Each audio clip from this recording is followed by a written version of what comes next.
It's chapter 3, The Boy Who Served His Tribe.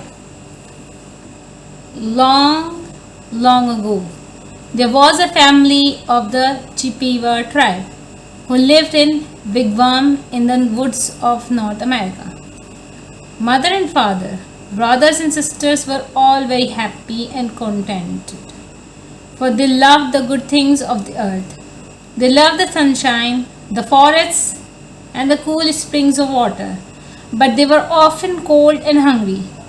For at this time, the Chippewa people did not know about growing corn. Instead, they lived only by hunting. Now, when boys of this tribe reached the age of 14, it was the custom for them to go into some lonely place without food so that they could be alone for several days and think about the life which lay ahead of them. The time came for the eldest son of the family to carry out this custom. "Come with me, my son," said his father. The two of them walked far into the woods together. There the father built a little wigwam for his son. "You will be here for 7 days without food," he told the boy. "At the end of the time, I will return for you and brings you food. While you are here, you should pray to the Great Spirit that he will send you a gift for the whole tribe." Left alone, the boy sat for a while and thought, what should he pray for during this week's fast? Perhaps he should pray that his tribe would win glory in battle. Or should he pray that they would enjoy good hunting? Or be sent great wealth? No, he thought. He would ask only that life for his tribe be made in some way a little less hard. And so he began to pray to the Great Spirit.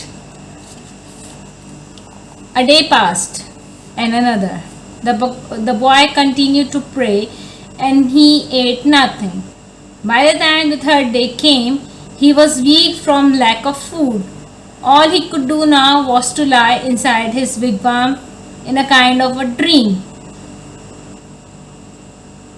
All at once, the curtains of wigwam parted, and a young warrior entered. The plumes of his headdress were green, and so were his moccasins and his cloak. When he spoke, his voice was like the rush of the wind through the trees. "The Great Spirit has heard your prayers," the warrior said to the boy. "I have come to test your courage. Stand up." Trembling a little, the boy stood up. "Now, wrestle with me," said the stranger. And so the two of them began to wrestle, and they struggled together for a long time in silence. At last, the warrior said, "That is enough for today. I will come back tomorrow." The next evening, the curtains of the wigwam parted again, and the warrior was back. Again the boy wrestled with him, and although he had felt so weak before the stranger came that he could scarcely stand, as soon as he touched the green-plumed warrior, he became strong. "Good," said the warrior at the end. You have done well. I will come back tomorrow." And so each evening it was the same. The stranger in the green headdress and moccasins and cloak came, and the boy's strength returned as soon as he touched him. Each evening they wrestled. By the 7th evening, the boy was utterly exhausted from lack of food.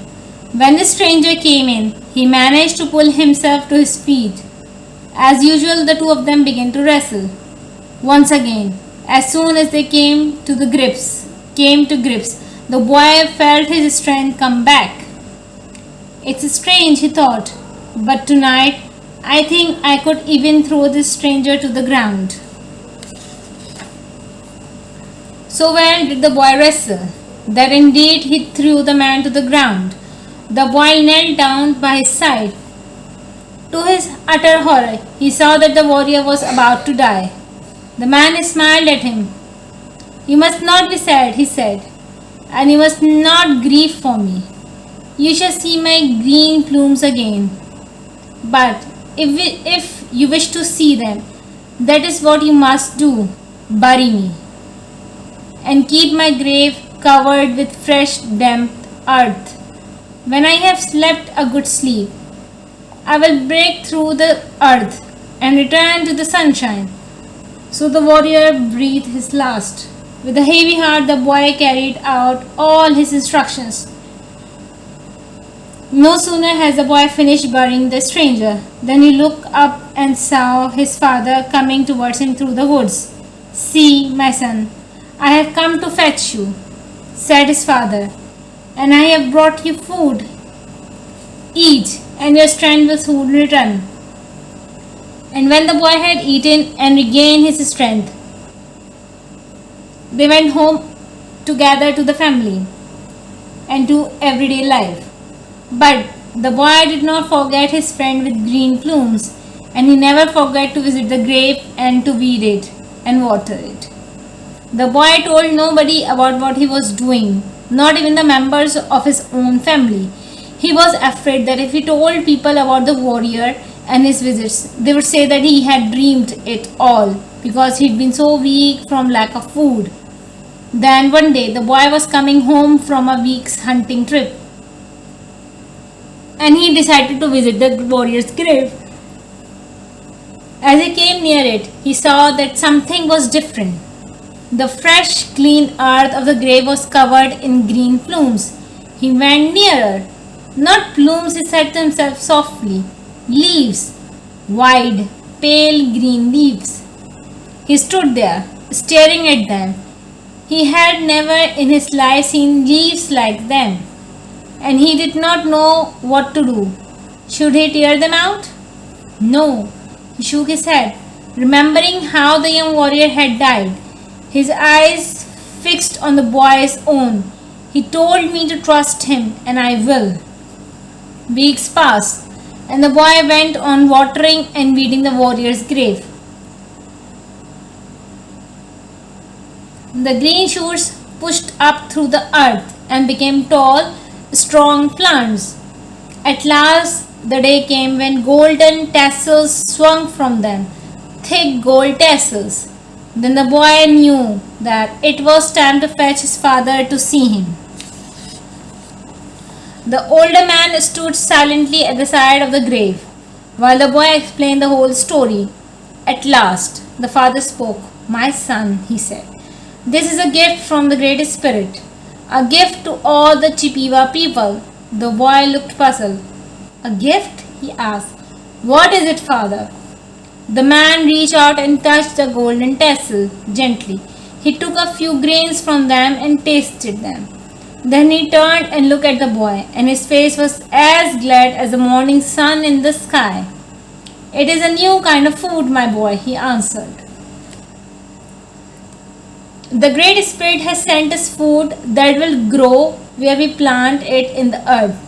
From now on, we Chippewas will not need to spend all our time and all our strength on hunting animals in the forests." The boy's father was right. By his death, the warrior had taught the Chippewa how to grow corn. In time, they harvested it and made bread for themselves, and so their lives were made a little less hard, just as the boy had asked of the Great Spirit in his prayers. A myth of Chippewa people of North America. Retold by Francis Usher.